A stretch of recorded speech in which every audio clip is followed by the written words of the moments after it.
नमस्कार, आप देख रहे हैं पीडीएस न्यूज। मैं हूं पीसी सैनी। 26/11 मुंबई के ताज होटल पर आतंकी हमला हुआ था, जिसमें 166 भारतीय नागरिकों की जानें गई थी। उस कमांडो ऑपरेशन में शामिल थे केशव कमांडो। 26/11 की बरसी को लेकर केशव कमांडो से हमने विशेष बातचीत की है। देखिए रिपोर्ट। जैसे हमें जानकारी मिली है कि जो बॉम्बे हमला था उसमें आप एक अहम गवाह के तौर पर रहे हैं और आपने काफ़ी अच्छा काम भी किया है। तो वहाँ की सिचुएशन को आप लोगों ने किस तरह से हैंडल किया, उसके बारे में डिटेल से बताइए। सबसे पहले तो मुंबई हमले में 18 सुरक्षा कर्मियों के साथ में लगभग 167 लोगों की जानें गई। मैं उन सब को नमन करता हूं। और जो दरिंदे पाकिस्तान से सुनियोजित तरीके से आए थे, उनकी जो इंसानियत और मानवता के बिल्कुल खिलाफ थे, ऐसे राष्ट्र की, जो कि हमारा पड़ोसी राष्ट्र भी है, उसकी मैं कड़े शब्दों में निंदा इसलिए करता हूं कि उन निर्दोष लोगों ने आपका क्या बिगाड़ा था। तो आज मैं उन सभी आत्माओं को नमन पुनः करता हूं जिन्होंने हम सबकी खातिर इस दुनिया से अपनी कुर्बानी देकर चले गए। वहाँ पे किस तरह से मतलब आपने लोगों की सहायता की, क्योंकि वहाँ पे आप मौजूद थे और सारा माहौल आपका देखा हुआ है। जिस वक्त हमला हुआ था कितना समय वहाँ पर रहे थे वो लोग, और जिसको जिंदा पकड़ा था कसाब को शायद आपके सामने पकड़ा होगा, तो उस वक्त क्या सिचुएशन थी?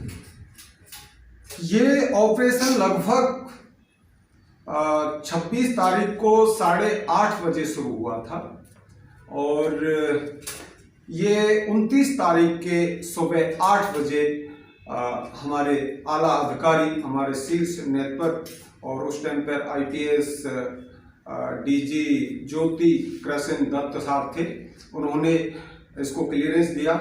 मतलब 26 की रात और 29 के सुबह तक ये ऑपरेशन चला। इस पूरे लंबे समय के अंदर हम जितने भी सिक्योरिटी फोर्सेस के लोग थे और स्पेशली कमांडोज के लिए वहां पर बहुत सारी परेशानियां आई।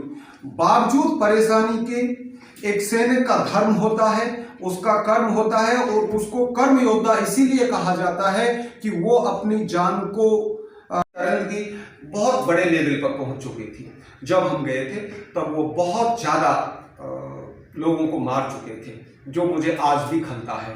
वहां पे डेड बॉडियां पड़ी थी और उन डेड बॉडियों से हम कूद रहे थे, जा रहे थे, आ रहे थे।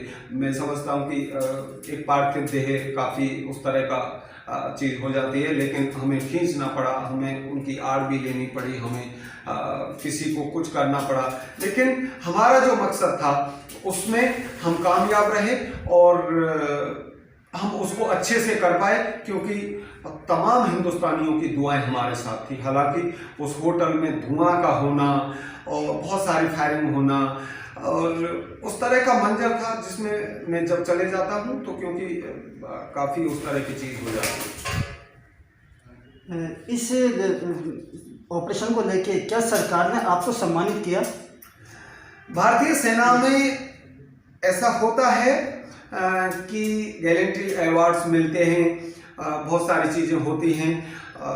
ये कोई जरूरी नहीं है कि सबको ही मिले।